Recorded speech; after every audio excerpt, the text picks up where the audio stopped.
So, thinking about getting a rabbit, huh? Watch this video and let's find out if you're ready.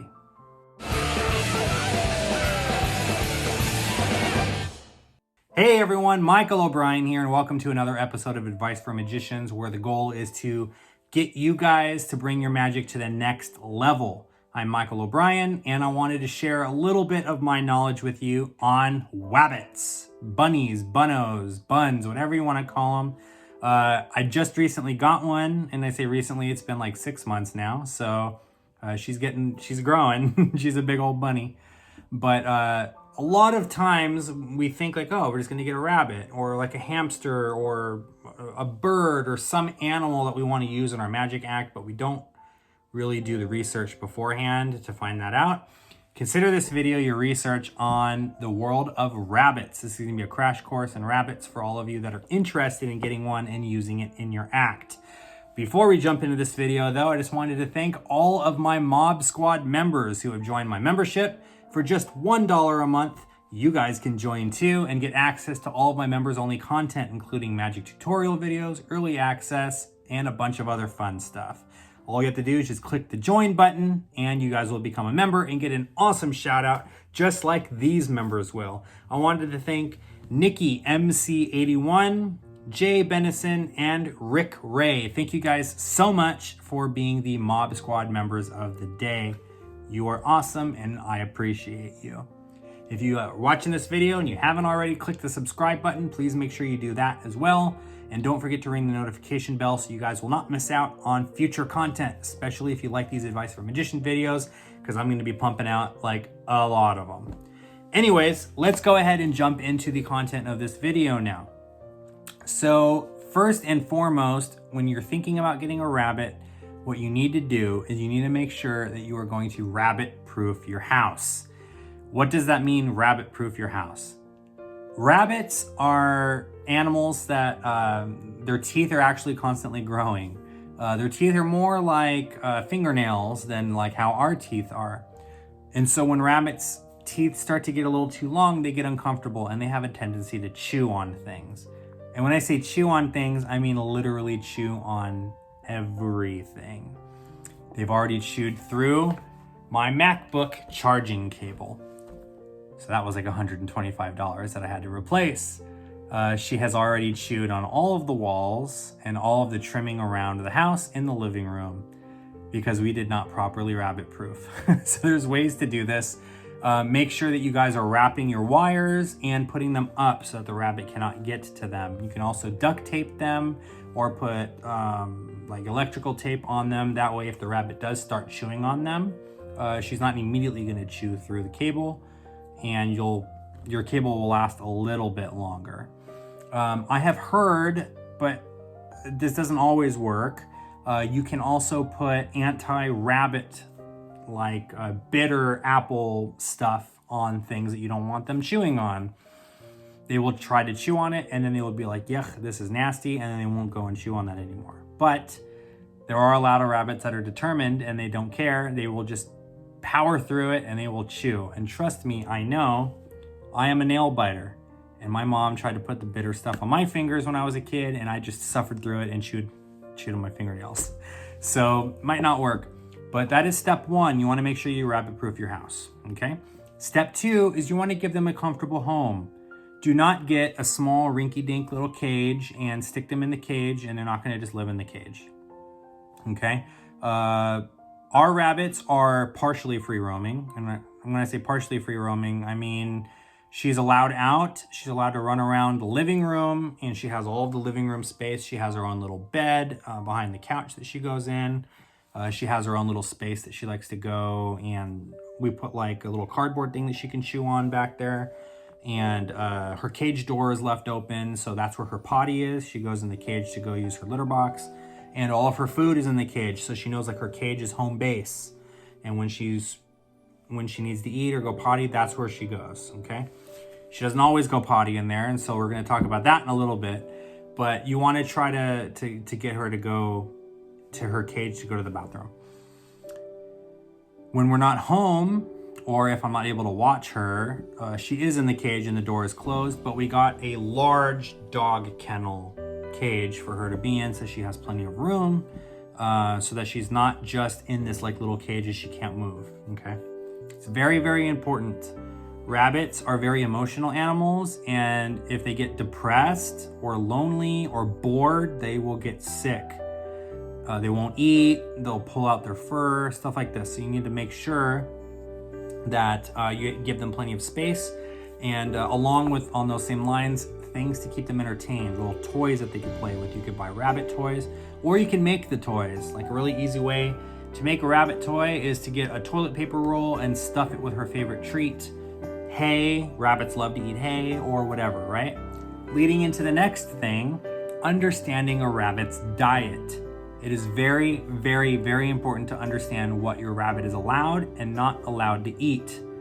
Your rabbit is mostly going to eat hay. Like 80% of her diet is going to be hay. The remainder of her diet is going to be a mix of greens, vegetables, and rabbit food. So like it could be like a rabbit mix with pellets and seeds and stuff like that. So if you're not sure what your rabbit can eat, all you have to do is just Google it. Can rabbits eat this? Can rabbits eat broccoli? Can rabbits eat lettuce? Can rabbits eat strawberries? Can rabbits eat bananas? Whatever you're planning to give your rabbit, just make sure you check first if they are allowed to have it and how much of it they are allowed to have, because there are certain foods that they cannot have at all. There are certain foods that they can have, but they can only have small quantities of. And then there are other foods where it doesn't matter. You can give them as much as you want. Iceberg lettuce. Can't have that. She cannot have iceberg lettuce. I thought that was strange. I'm like, I thought rabbits could eat lettuce. She can eat romaine lettuce. She can eat like collard greens or mustard greens, right? She cannot eat iceberg lettuce. So things like that. Make sure you guys are looking into that before you go ahead and start feeding her. What I would recommend is anytime you introduce her to a new food, give her that food consistently for a few days to see how she likes it. My rabbit goes through phases. Like some days she loves kale, and I'll put like a big old thing of kale in there and she'll eat it all. And then other days, like I go to change her cage and she hasn't even touched the kale. So introduce them to different foods, see what they like, see what they don't like, but do it slowly. Don't just like every day giving them multiple things to eat. Try giving her the same thing for a few days, see how she likes it, and then change it. Give her something else for a few days, see how she likes that, then change it. Give her something else for a few days, etc. until you have an idea of what foods she likes, and then you can start like mixing and matching them to keep it interesting for her. But the majority of the food that she's gonna eat is gonna be hay, so make sure you keep her little hay feeder thing stocked up, and plenty of greens. And I like to give her carrots and like strawberries and bananas and stuff as a treat for her to eat as well. So now, potty training. Rabbits are pretty good about knowing where they need to go to the bathroom once they are fully potty trained. It might take a little bit of practice, and there's also hormonal things going on too, whether or not your rabbit is spayed or neutered. So if you have a rabbit that is like 4, 5, or 6 months old, you're probably going to want to get the rabbit spayed or neutered. It's going to help with this problem. We haven't spayed our rabbit yet just because I haven't been able to find a good spay in our area that does it for an affordable price. You should be able to get a spay between like $30, $50-ish. A lot of the places in our area want to charge me like $300 to do the spay, and I'm like, no, I'm not going to pay $300 to get the rabbit spayed.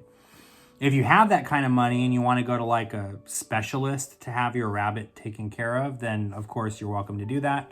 But it's unreasonable to pay that amount of money when you don't have to. So rabbits poop. For those of you who don't know what rabbit poop looks like, it's like little pellets, little balls. You can pick them up with your hand and throw them in the trash, so it's kind of nice. Their poop is like 95% hay. So it doesn't smell very bad. It smells like rabbit poop, like it's kind of bitter smelling, but it doesn't really stink that bad. The urine can smell, so if they are peeing on your couch or on your sheets. So like our rabbit has a tendency to want to go on the couch and pee on the couch. And it's always in the exact same spot on the couch. And this isn't by accident. She is marking her territory. Rabbits mark their territory by pooping and peeing all over to let other rabbits know, like, hey, this is my territory. Either if you're, like if it's a female rabbit, she's either telling the other females to get the hell out of here because this is my house, or she's telling the males, hey, come find me because I want to start a family with you. So she is going to poop and pee on everything.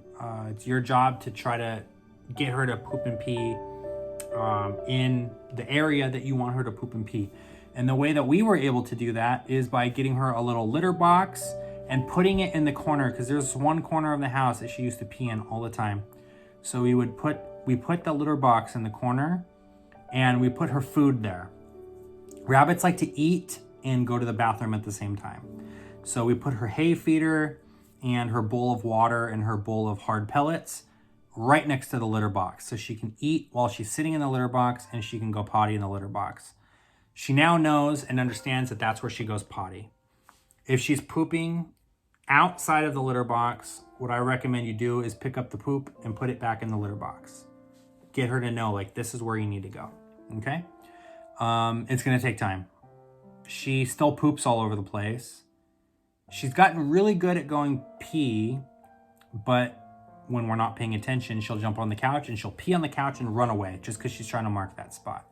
If there is something that you don't mind your rabbit peeing on, that can be like their thing that they own, that they're gonna pee on, have that thing if you're able to, so that way maybe she'll just want to pee on that thing and not pee on the stuff that you don't want her to pee on.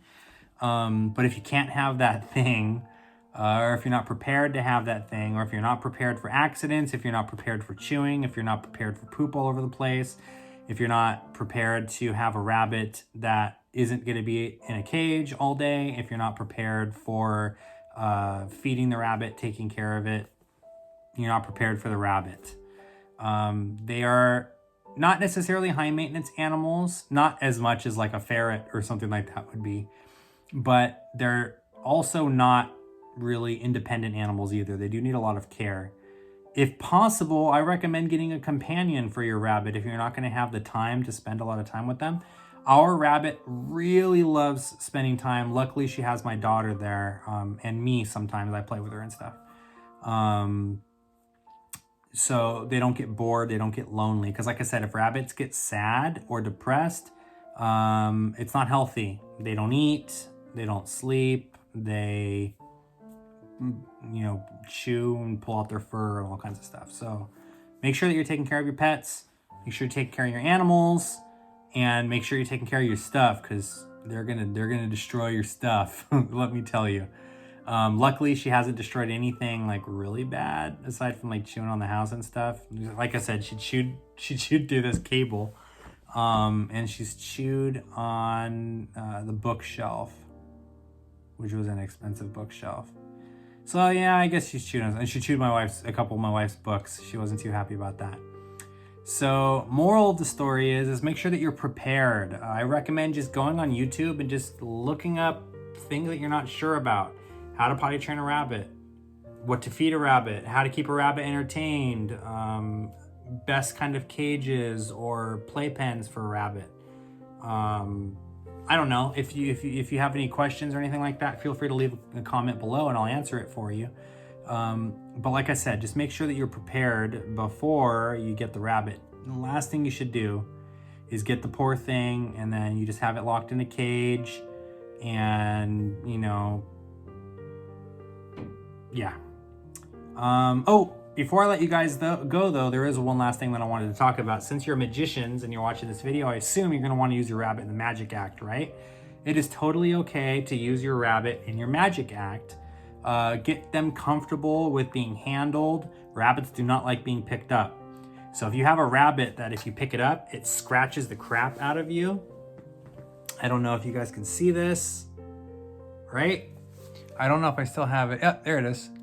She got me. I gave her a kiss and she did not like that. She got my face. If you have a rabbit that doesn't like being picked up and is constantly trying to get away from you, because rabbits are very scared animals, so they don't like being handled.